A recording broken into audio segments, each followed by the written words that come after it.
along with C.O'Leary in blue. Rio Waida, the rookie who's been looking excellent in the warm-ups leading up to this opening day of the event, is out in white. I'm Kaipo along with Felicity Palmentier and Peter Mel on the call here, and we have another great start.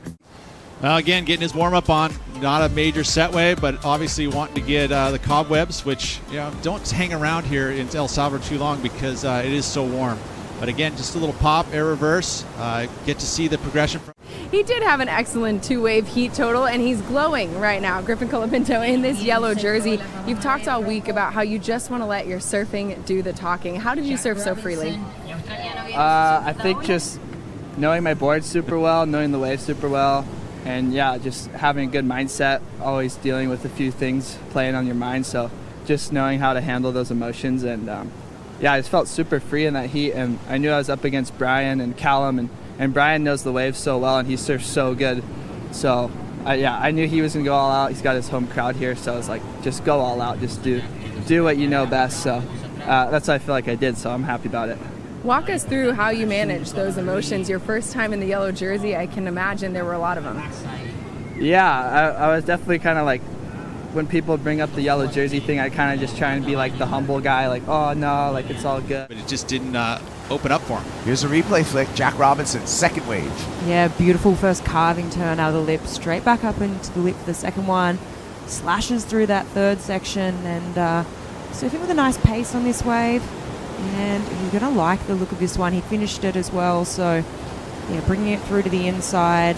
A little bit caught up there, but I'm liking what I'm seeing from him. I think what you said, Pete, is true. I think his knee's looking quite good, and he's looking solid on his board, so that's a good sign for Jack, especially sitting in that number 5 position going into final.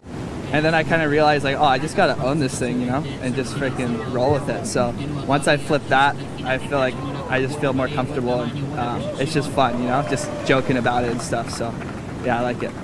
And your surfing certainly looks like you're comfortable out there. Walk us through some of those big maneuvers that you were able to pull off here at Punta Roca. Yeah, I feel like the past couple months, every time I go surf, I'm pretty much just going big. So like what I'm seeing, and here we go. Look at C.O'Leary on the backhand, and I actually love looking at this, being a goofy myself, but just a point of difference. We've seen a lot of natural footers already, but I think this is the first goofy footer we've seen. It is. So it's really pleasing to the eye, and for me, his timing's on. I feel like he read this wave really well. It was a bigger wave too, so I liked it. The takeaway that I get from C.O'Leary's surfing is he's a tall surfer, nearly 6'2", but he has that coil in him, Pete. He's able to get very low and then extend his body out through the turns. Yeah, his shocks, they're nice and long. They got big range, right? And he uses it. And that's one thing. It's as a tall surfer, sometimes you don't use that range, and that's how you can use it to your advantage, because you can compress, and it gives you the ability with more timing. Gives you time off the bottom because you're going to get the acceleration and use those shock absorbers to push off the rail and get that acceleration into these turns. Also, the advantage is the verticalness of your backhand turns are so much easier on the heel edge. You're able to really press and then extend into. It was really due to the combination of a good turn done as well as the air. So it wasn't only on the air, it's a combination of maneuvers. Speaking of combinations, let's see what Rio Waida can combo up for us. The Indonesian screaming down the line, finds no opportunity, no open face, and he's going to have to go back to the drawing board. Meanwhile, during that interview, we saw an exchange between J.Robinson and C.O'Leary.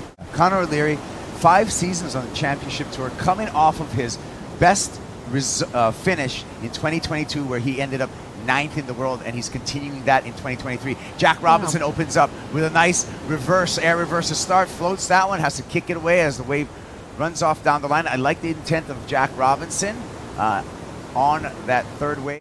You feel like if he could put together 3 events, he could see himself in that final 5 and competing at the Rip Curl WSL Finals. Inside wave for J.Robinson. Nothing doing right there. Rio Waida, the first Indonesian to make the championship tour. He's a rookie this season. He's battling up against J.Robinson and C.O'Leary. Robinson up and riding here, currently in the lead, throws a nice air there, lands on the roof, and signals a completion to the judges. Take a look at this replay flick. Yeah, nice little snap out of the top there, and all the work, I guess, done in this last section. gets a nice bit of elevation there, really drifting that tail high in the air, and sort of almost gets caught, but rides out in front of that foam and just making it really clear to the judges that he got out in front there. So, look, I mean, it'll be interesting to see where this goes. And keep one single rail. And I mentioned this at all through Surf Ranch about how a single rail, top to bottom style surfing isn't easy to do to combine those 3, 4, 5 times. Rio Waida utilizes his priority, the Indonesian rookie on the championship tour. Nice slash off the top. Light-footed Waida and throwing some variety with a little drift on that turn. Looking on the inside, a little warble to deal with for Rio, building up speed, looking for a ramp, finds the ramp, throws it up, bucks himself off. He had the full rotation, landed a little bit on his toes, however. The edge of the board's going to be gone, and just it bounced out from under him, you know. And again, Warble probably played a little bit of a role there. I love his arcs, how he drives his arm through, and he'll occasionally move that arm from below his waist to mid-waist, even going above his head. So that showcases some variety in his carves, is where he places his arm through his carve. Yeah, I also love just the speed that he had on that wave too, and the speed that he took through those couple of carves at the beginning of the wave was just so fast. See, we're having a look here. An example of that where he keeps his arm high, right, as he goes through it. And then there's other ones where he goes into the carve and he'll drive it a little different. That one's all the way up over his head, and that's how he gets the tighter arc. It's almost like a pirouette in a ballerina, right? You keep that arm high. And then there's the time when he drives it through the waist. And he actually did that carve on his very first carve. He drove through the waist. As a matter of fact, his arm finished almost by his knee as he went through it. So again, the variety in which he's been able to carry just in the carve type of maneuvers is so cool. Gets a mid-range score for this that we're watching on the replay. A 5-point ride for Rio. If he was able to stick this finish, that 5 would have added a couple of points there. So he's going to have to settle for the 5. And he's going to take it on a smaller wave right now and see what he can do. Here he goes, whips off the top.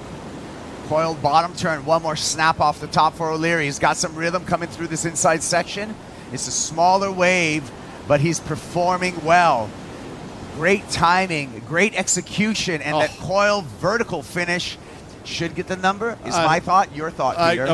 I felt like it wasn't there yet. It wasn't there yet. It wasn't there yet. And then the finish got me almost there. Clock managers, sometimes you got to go just because the time's ticking down. Here's a replay. Break it down for us. Yeah, Connor needed to use his priority and go on this wave. I mean, there was no guarantees that there was one behind this, but yeah, I see what you're saying, Pete. It felt a little forced on these first opening sections, but it wasn't until he brought it through to the inside here where he was really able to finish with a bit of an exclamation mark that it was maybe a bit more secure in my head, but spraying the Pelicans right there.